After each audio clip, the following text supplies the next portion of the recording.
everyone, and welcome back to the Travel Mug podcast. I am Jen, and I am joined, as always, by my partner in podcasting, Megan. We are very excited to talk about our home country of Canada today. So, we are a big and diverse country with so much to do. So, we've decided to go province by province, territory by territory, and talk about the top rated attractions according to TripAdvisor. So the rankings are informed by TripAdvisor data, considering traveler reviews, ratings, number of page views, and user location. So keep in mind, we aren't saying these are the best attractions, just that they've been rated such by TripAdvisor. So Don't come for us if you're like, that isn't the funnest thing to do. Maybe not. We're just going by the old TripAdvisor. Yeah, you got to take it up with TripAdvisor.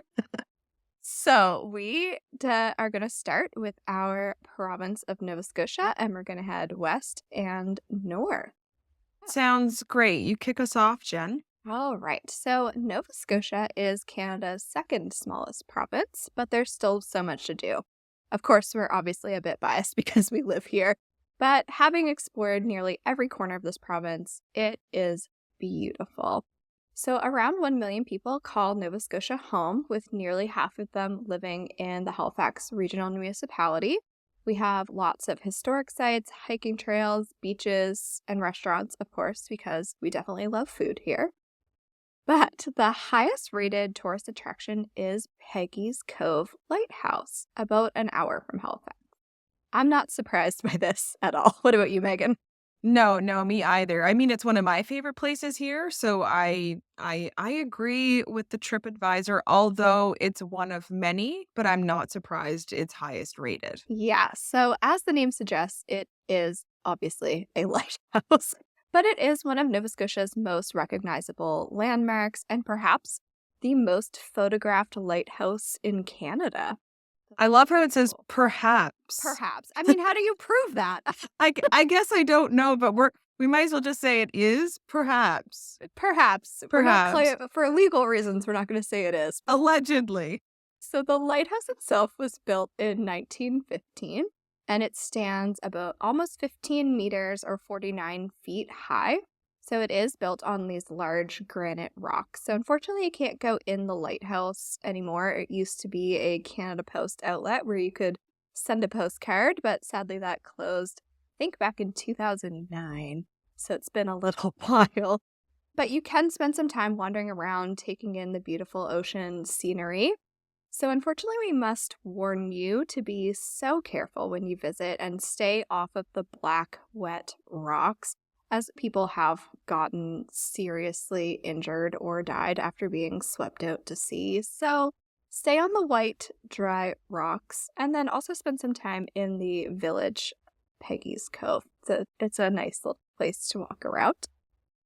Some of the other highest rated things to do and see are the Halifax Public Gardens, the Halifax Citadel National Historic Site, and of course the Cabot Trail, which we have episodes about all of those things. We can help you out.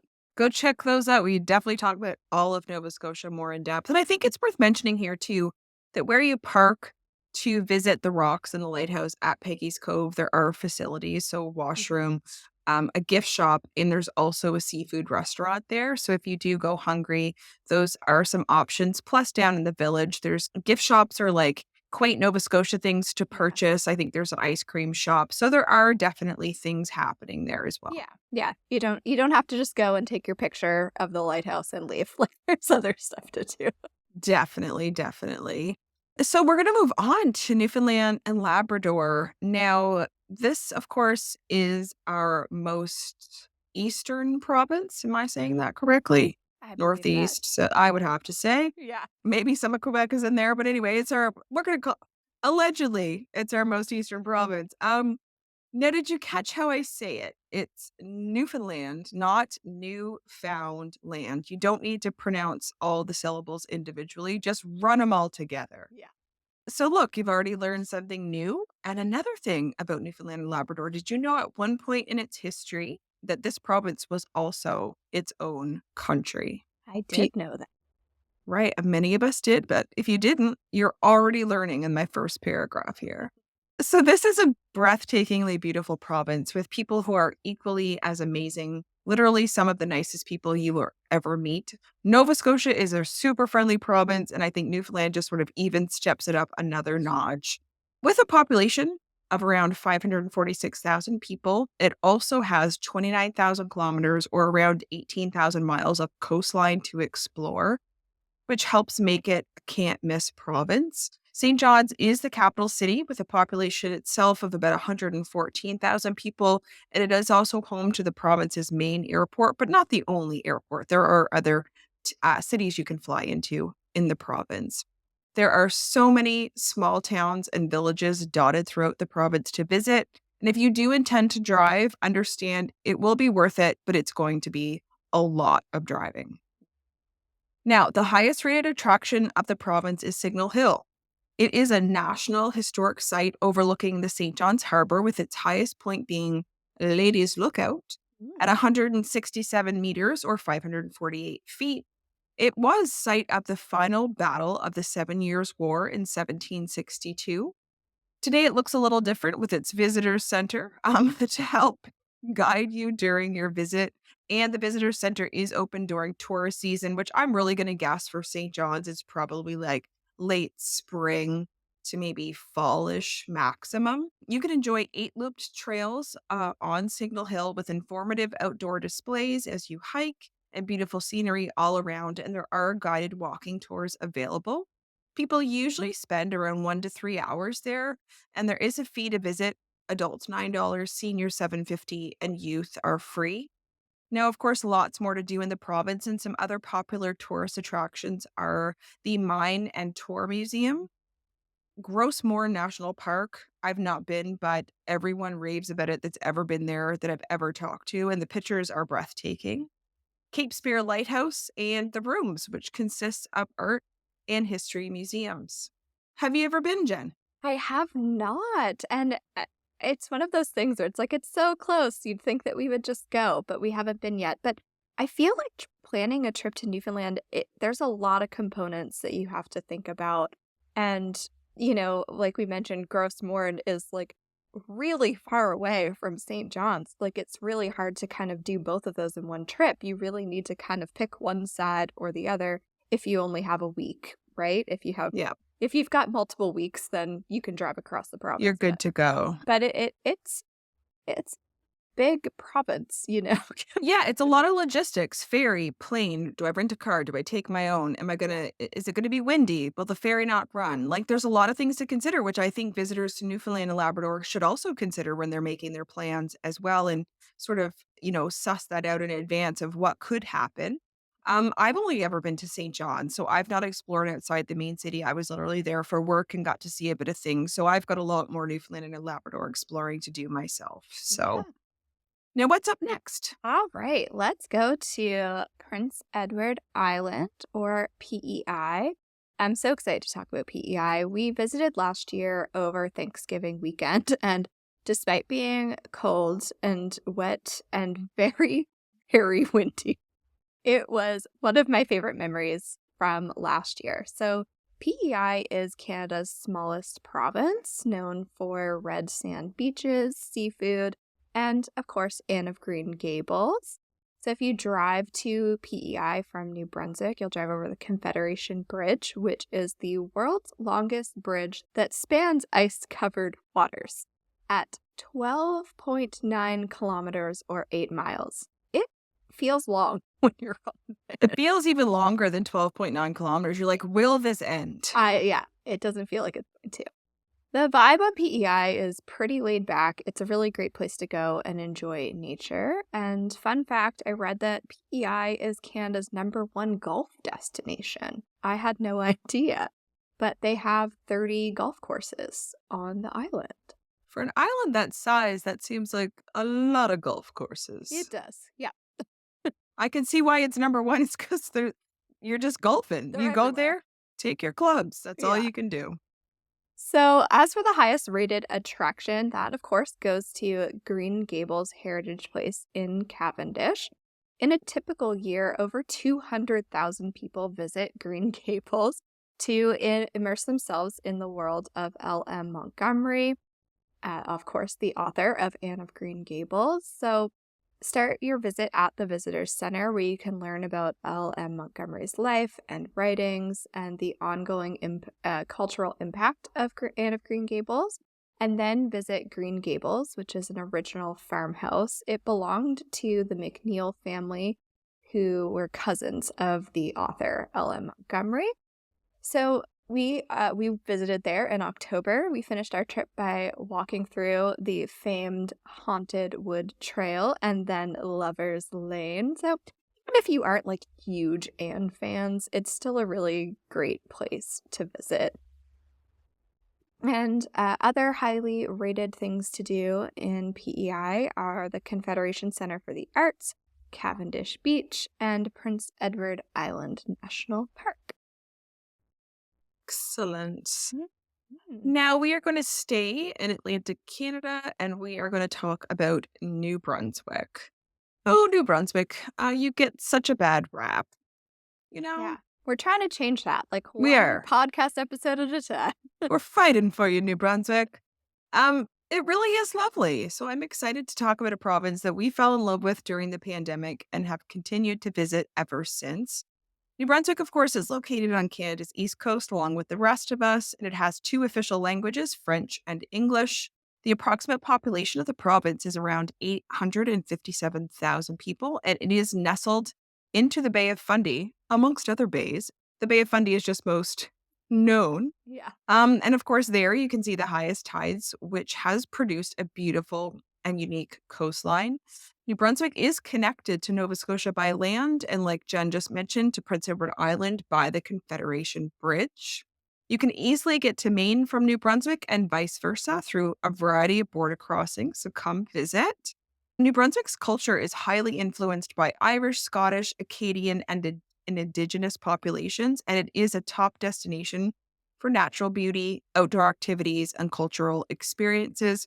We did actually spend some time in the Acadian villages during the pandemic, and the culture was like so strong. I've never seen so many Acadian flags in my entire life.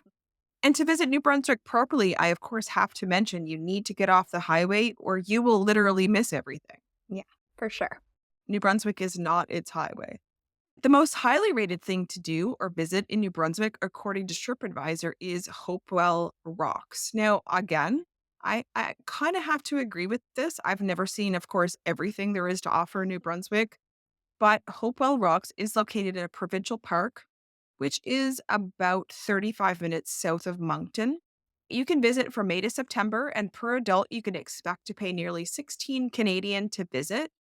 The rocks, or better known as sea stacks or flower pots, have been formed by the Bay of Fundy and their incredible tides and really are a testament to nature's force. If you literally just Google or research Hopewell Rocks, you will see exactly what we're talking about. And that was done by water. We visited back in 2020 and it definitely was a highlight. And it's really a must see site for any trip to New Brunswick. You have to have it on your list. But if you can't make it, some other highly rated places you could or should visit in New Brunswick are also spots that we visited, which is kind of cool. I was like, ooh, me and TripAdvisor are in sync. Yeah. They are Fundy National Park, Roosevelt Campobello National Park. You have to go through Maine to get to the island of Campobello, which of course is Canadian. So that's a pretty cool experience. Parley Beach and the Bay of Fundy, of course, seeing the tides if possible, and then Magnetic Hill Park. We finally did that on our most recent visit to New Brunswick. And I was like, I've heard about it my whole life. And I'm like, I don't understand, but it is kind of cool.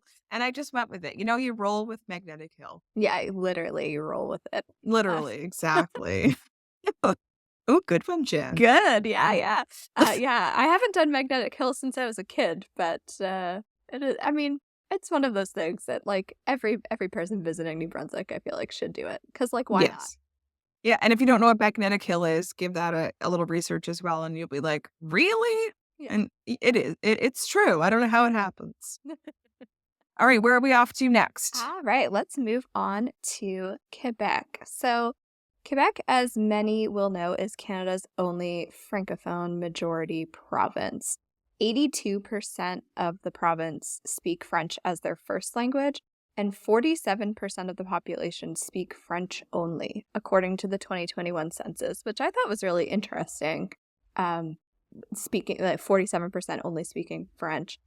It's also Canada's largest province by land area, which I didn't know, but like if you look at a map, it's obvious. I know, I guess we haven't really looked at it in that context because even when you said it, I was like, "Oh, okay. Look at Quebec go." Look at them. So Quebec in general is a unique province, and I have enjoyed visiting both Quebec City and Montreal. I haven't really ventured outside of the cities too much, except to drive through. But I White-knuckled as you yeah, drove through. literally. As for the highest rated attraction, that goes to Notre Dame Basilica in Montreal. It is a stunning Catholic church built in 1656. The inside is truly, truly beautiful on its own, but I saw you can get tickets. They do a light show called Aura, which brings the entire church to life. And it's beautiful. I can't even describe it. If you go on their website, it'll show you what they mean. You do need to book tickets for both just a regular daytime visit and the nighttime Aura show, and you can get a combined ticket to kind of help you save a little bit of money there. So other top-rated attractions in Quebec are Old Quebec, which is like a pretty big area. Old Montreal, which is also a pretty big area, and where you'll find Notre Dame Basilica, and then Mount Royal Park in Montreal, which gives you really great views of the city. So, yeah.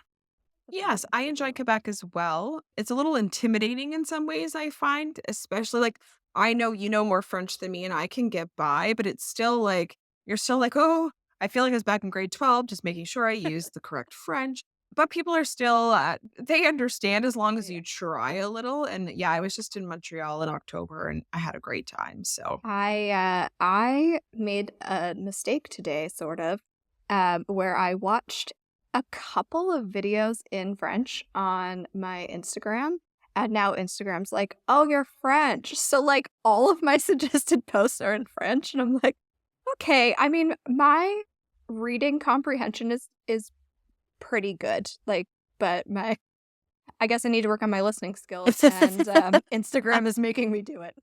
wait.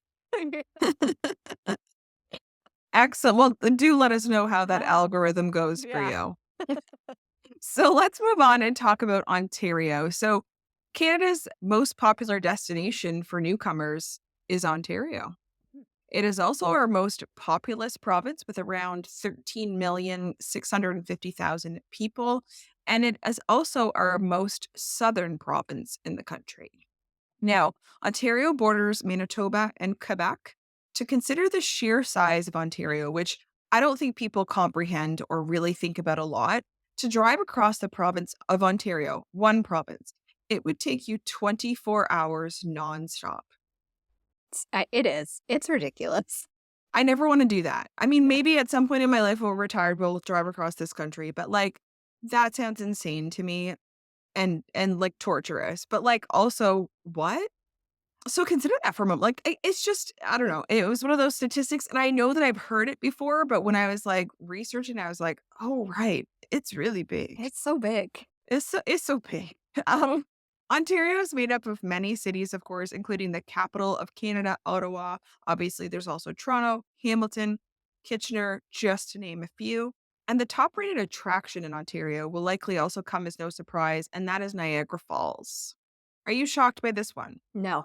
No. So the actual waterfalls are located in a city by the same name, Niagara Falls. The city is a bustling town centered around the falls themselves with many tourist spots.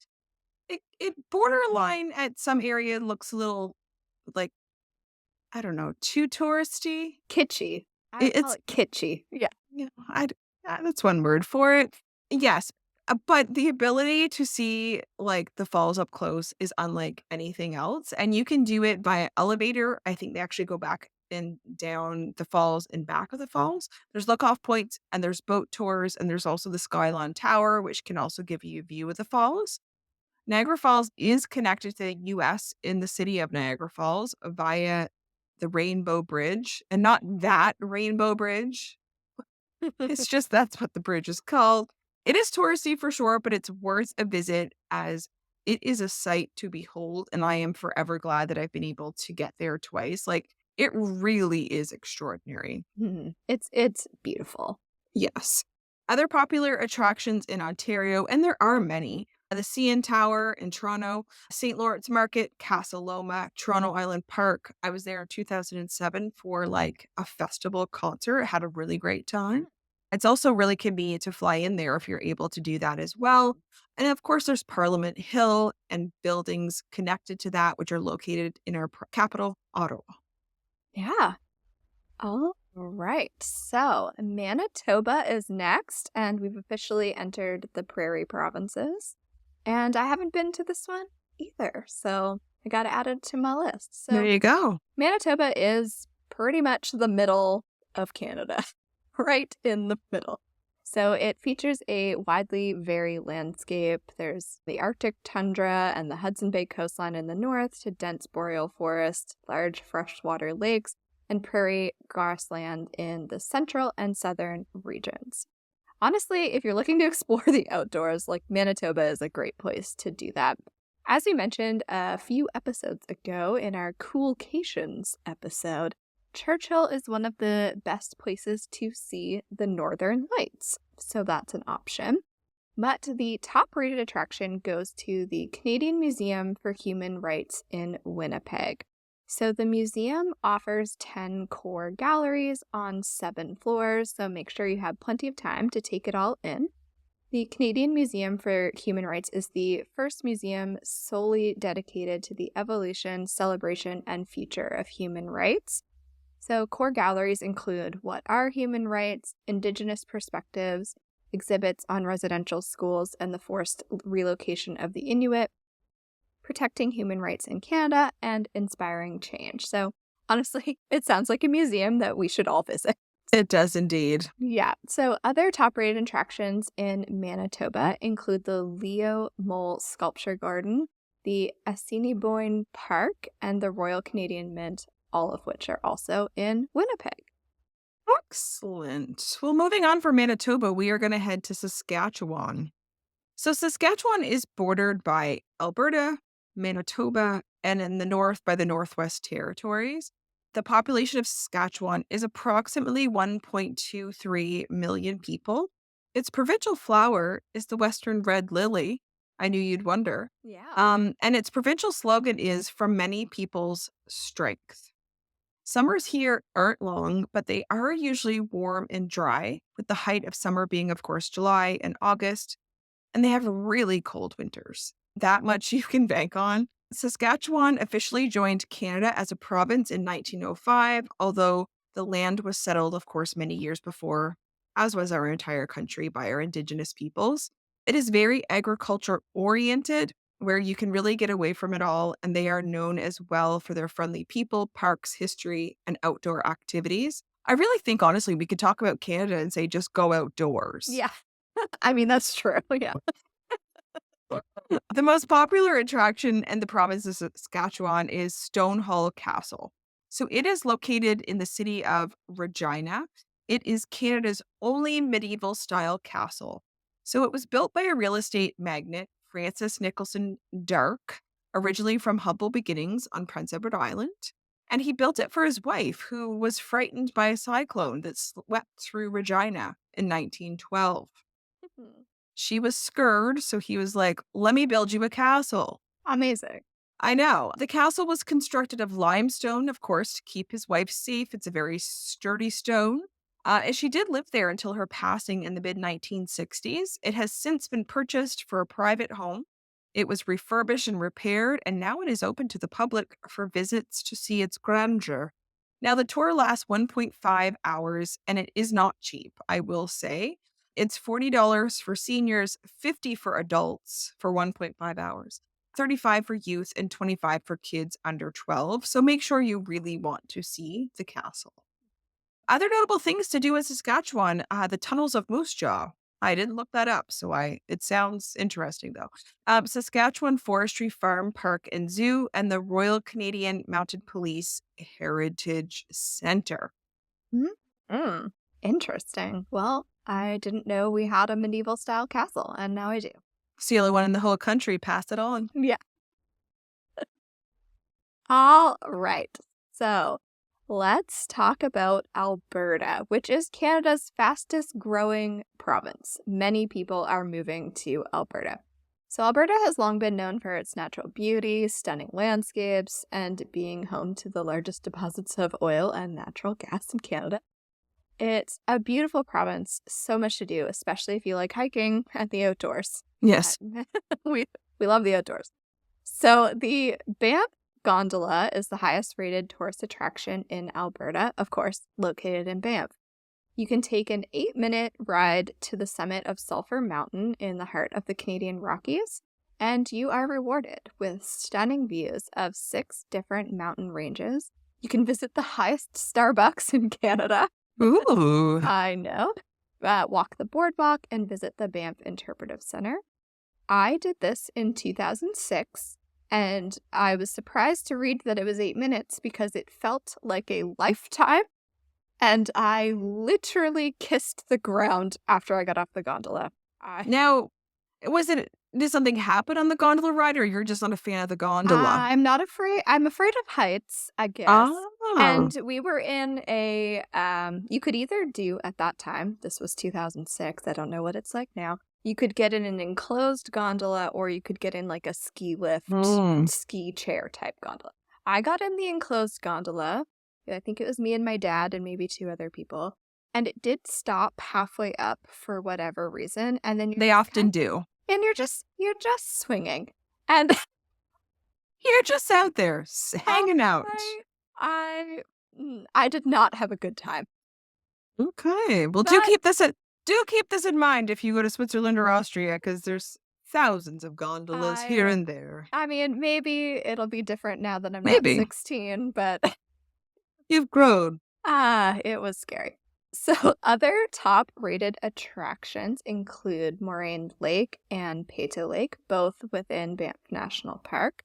Fun fact, after my trip in 2006, when we visited Peyto Lake when I was a teenager, I took a photo, had that photo developed, as you did back then, went to our local paint store and had them color match it so I could paint my bedroom the gorgeous turquoise color of Peyto Lake.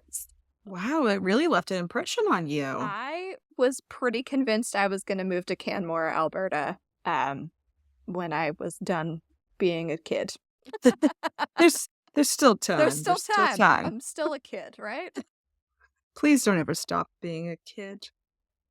Right. Excellent. Well, I have to say, Alberta is stunning. My sister lives there. It's a beautiful province. I've spent a lot of time there, and I'm actually going back in July with my dad to see my sister. So I will get to visit, hopefully, even some of the spots you've mentioned as well. We've done some of it, but we'll revisit and have a good time. Yeah.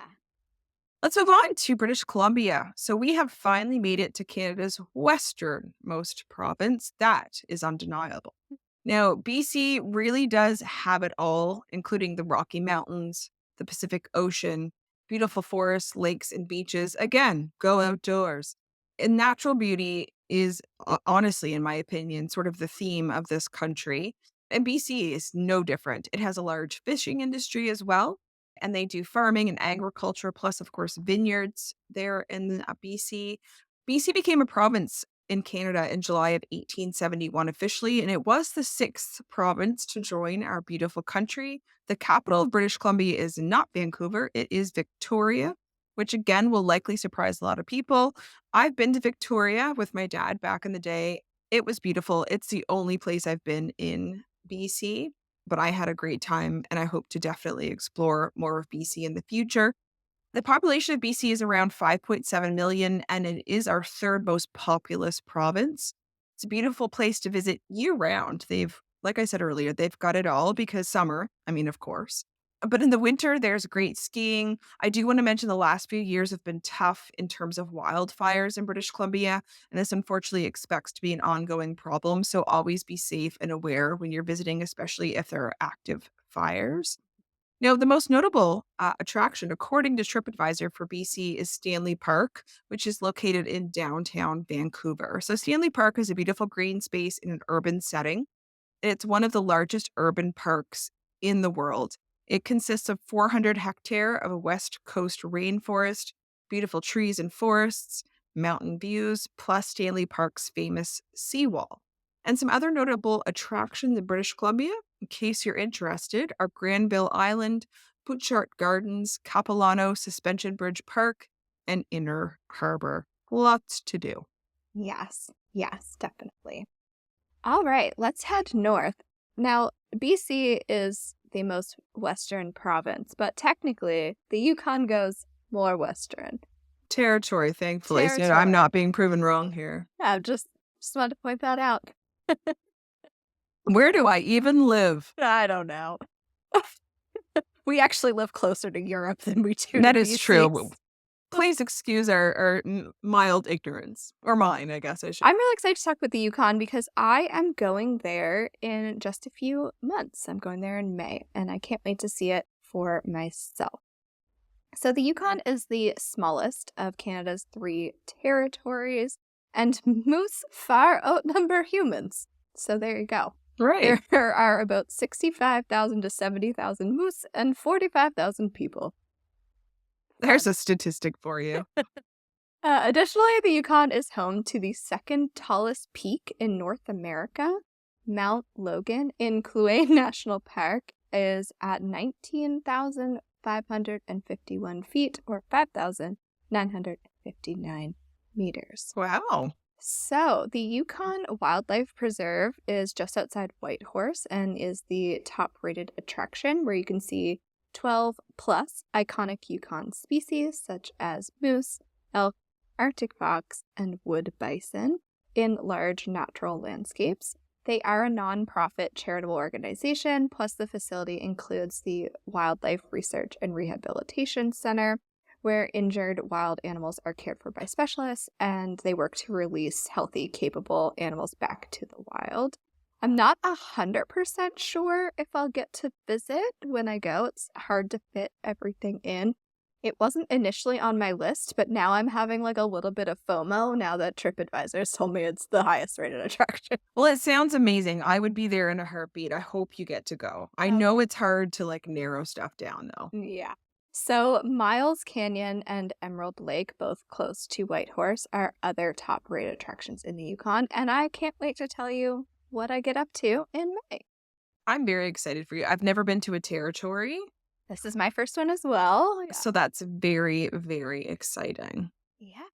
Excellent. Well, let's move on to another territory. So at nearly twice the size of Texas, Northwest Territories includes 3 main geographic regions, so the Arctic Archipelago, the Arctic mainland, and the Mackenzie Valley area. So joining Canada through the British transfer of land and the sale of land by the Hudson's Bay Company in 1870, they were ushered in to our lovely country. Well, they were already there, but you know what I'm saying. The population is nearly 45,000 people, and the temperature ranges from 14 to 24 Celsius in the summer and minus 20 to minus 40 in the winter. I didn't figure out Fahrenheit. You'll have to do that research for yourself. But it's not bad summer temperatures. No, that is more mild than I was expecting for this. Yes. Winter, everything I ever feared, is minus 20 to minus 40. As you can imagine, the northern lights will be prime here, and you could see them almost every night. How spectacular would that be? And like, would it become commonplace and eventually would be like, oh yeah, those are just the northern lights? Do you think that would happen? I don't know. My friend actually moved to the Northwest Territories over a year ago, and I see her post pictures like pretty frequently, so I don't think she's gotten tired of them yet. Excellent. I would hope to never become tired. Yeah. So Northwest Territories is also known, of course, for beautiful parks, unique wildlife, beautiful lakes. Let's be real. If you're visiting, you are going for nature. and it will be spectacular. Now, according to TripAdvisor, the most notable attraction is the Prince of Wales Northern Heritage Center. Again, we're not saying these are the best attractions. It's just rated by TripAdvisor, but this is located in the capital city of Yellowknife.